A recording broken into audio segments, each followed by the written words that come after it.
I'm Steve Kovac, the educator for Healthmark Industries. And what I'm going to review with you today is how to use our Endocheck product line for checking the cleanliness of flexible scopes for various organic soil. And again, you'll be doing this in your area with the appropriate personal protective equipment, such as gloves, masks, gowns. This is just a demonstration in the lab to show you the technique that you will be using. What you will need is you'll need an Endocheck, which comes in a bag with various colors on it for the swab diameter. And why is that important?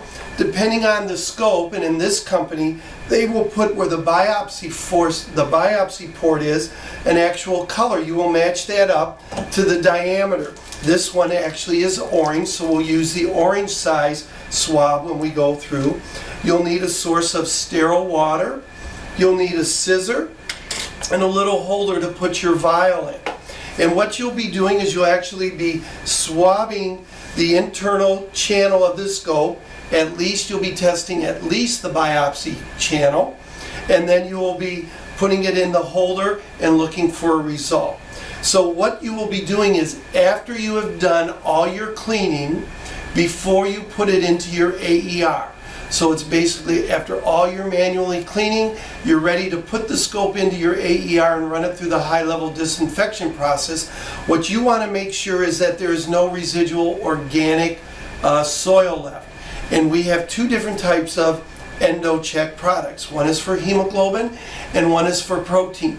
But to test them is both the same way. So what you'll need to do is to find the appropriate size diameter swab. You'll open the package up. And again, you'll be doing this with the appropriate gloves and protection. And what we're going to demonstrate on this video is using and testing for hemoglobin. And for that, you'll need two vials, a green and a clear top. You can put them in the little holder that's provided, like this. And then you have your swab that's in here. And what you have to remember is you want to make sure you don't have the swab touch anything else, the counter or whatever. So when using the hemoglobin, you will have your green and your clear, and you'll pour the clear in there. So that's ready to go. You'll have your sterile water. And the reason for sterile water is that you're testing for cleanliness, and you do not want to introduce something other into the scope, and to make sure that what you're really testing is inside the internal channel. You'll put a little drop on the swab. And if you notice here, this is it's very long. That's so depending on the type of scope you have, you'll be able to test it. You'll put it through the biopsy and gently push it through. If you feel a lot of resistance, just try a little harder to push it through. If not, pull it back and check with someone. There might be an obstruction. So now you will look as it comes through and keep pushing it through, and you'll see that it's come through. What you want to do then is you will get your scissors, and you want to make sure the swab has come out of the distal end, that you don't cut the distal part. So you'll get your swab. You can push it in right here, and you can put it right over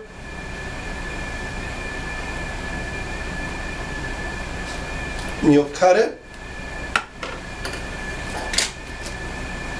Put the cap on, shake it, and now what's very important is continue to pull this out.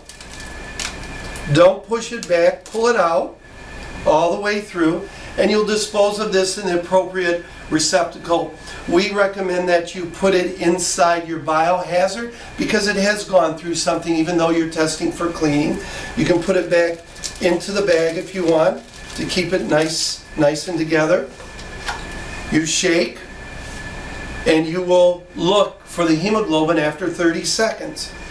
It will turn a bluish green if there is any hemoglobin, or it'll stay clear or yellow if it is negative.